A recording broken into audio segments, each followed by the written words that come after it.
Hey there, South Mississippi. Chief Meteorologist Eric Jeansonne here. We're going to do a quick forecast update. We're watching fog really starting to develop across the entire region. In fact, we've seen the visibilities drop in some spots pretty fast over the last 30 minutes or so.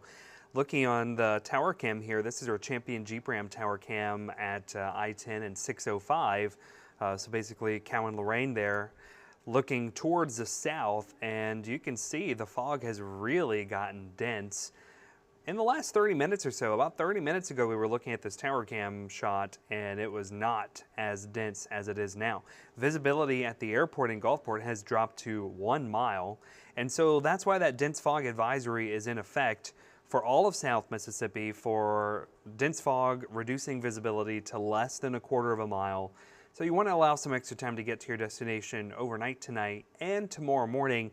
And not only here in South Mississippi, the fog will be an issue if you're traveling east towards Mobile or Pensacola, north up towards Hattiesburg or Jackson, or west over towards New Orleans or Baton Rouge.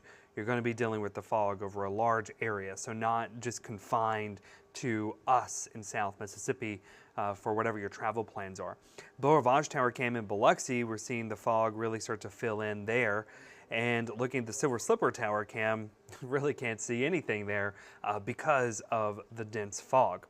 IP Casino Resort and Spa Tower cam in Biloxi, looking over Back Bay, that's the I-110 bridge, and you could see the sea fog just kind of rolling in over the bay.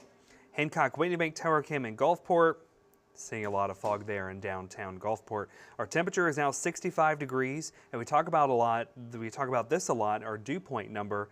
That is the number in which the air has to cool down to in order for it to convert the water vapor in the air into a liquid or condense it back into a liquid. So whenever you see the dew point and the temperature reach, that means the air is saturated. We start to get that water vapor condensing into clouds, and that's how you get fog to develop. So our visibility has dropped down to 1 mile at the airport in Gulfport. So tomorrow morning, wake up, temperatures in the 60s, so a mild start for February standards. Our lows should be in the 40s this time of the year. Fog in the morning, that should start to mix out by the afternoon. And tomorrow's going to be another warm day right along the coast. We're looking at temperatures in the 70s.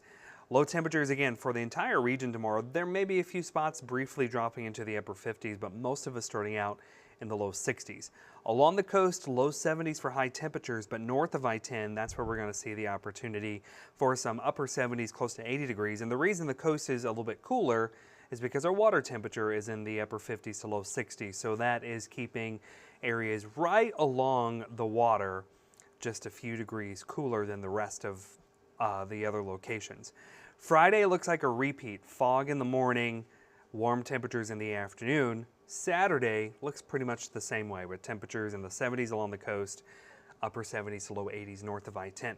That trend carries over for the rest of the weekend. Now early next week there are some hints that we might see somewhat of a pattern change. As we take a look at the upper air pattern for this week, we have a big ridge of high pressure basically planting itself right over the Gulf and over the southeast. So we're under the influence of that. That ridge of high pressure is kind of acting like a block and keeping all the cold air to the north. That ridge of high pressure, as we go into the weekend and early next week, is going to slide and build off towards the southeast.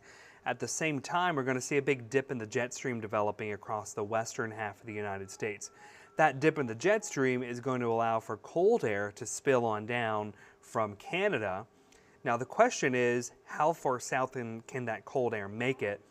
There are some hints that, kind of looking at the long-range model guidance, that once we get into next week, that ridge of high pressure off the southeast United States, that may actually kind of hold its own and could block some of the coldest air from getting down in South Mississippi. It could cause the cold front to pretty much stall out. The question is, where is it going to stall out? So looking at futurecast in the next week, there are some hints. Maybe that boundary sets up to our north. Wherever the cold front stalls out next week, that's going to be the focal point for showers and thunderstorms. A little too early to say if that's going to be over us or maybe just to our north. If that front stalls out along the coast, we could expect higher rain chances. If it stays to our north, the better rain chances will be across central and northern Mississippi. 7-day forecast, it looks like this. Again, we're going to continue with the warm temperatures, seasonably or unseasonably warm temperatures into the weekend with some patchy fog each morning. And then next week we'll watch for the potential for a pattern change that may bring some slightly cooler temperatures and maybe some slightly higher rain chances.